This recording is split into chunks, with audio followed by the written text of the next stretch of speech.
Okay. ఇది చేసేటప్పుడు అంటే ఈ ప్రొసీజర్ చేసేటప్పుడు అంగం స్తంభించే విధంగా కూడా ఉంటుంది సార్? ఎందుకంటే వైబ్రేషన్ టెక్నాలజీ కదా ఇది, వైబ్రేట్ ద్వారా వస్తుంది కాబట్టి స్తంభించే విధంగా ఉంటుందా? సో యూజువల్లీ అంగస్తంభన ఉన్నవాళ్ళు తక్కువ చేయించుకుంటారు. ప్రిమెచ్యూర్లో అంగస్తంభన అవుతుంది.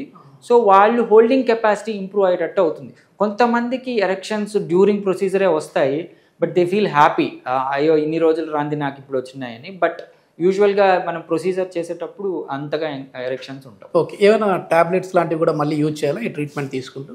యా, డ్యూరింగ్ ప్రొసీజరు నేనేం చేస్తాను అంటే టు ఇంప్రూవ్మెంట్, అంటే ఇప్పుడు మనం ఎక్సర్సైజ్ చేసేటప్పుడు కణజాలం ఉత్పత్తికి, ఆ ప్రోటీన్ ఇంప్రూవ్మెంట్కి, మనం చేసే ఎక్సర్సైజ్ ఒంటికి పట్టడానికి ఏవైతే డైలీ సప్లిమెంట్స్ లాంటివి పెడతామో దీనికి కూడా అలాంటి మెడికేషన్సే పెడతాను.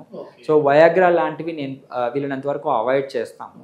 సో అంటే మినిమల్ మెడికేషన్స్ అయితే నడుస్తాయి. మొత్తం మీద చాలా వరకు కూడా ఈ ప్రోబ్ చూడడానికి ఒక గన్లా కనపడతా ఉంది, కానీ మీలో మగధనాన్ని పెంచే ప్రోబ్లా ఉపయోగపడుతుంది అని చెప్పేసి సార్ చెప్తా ఉన్నారు.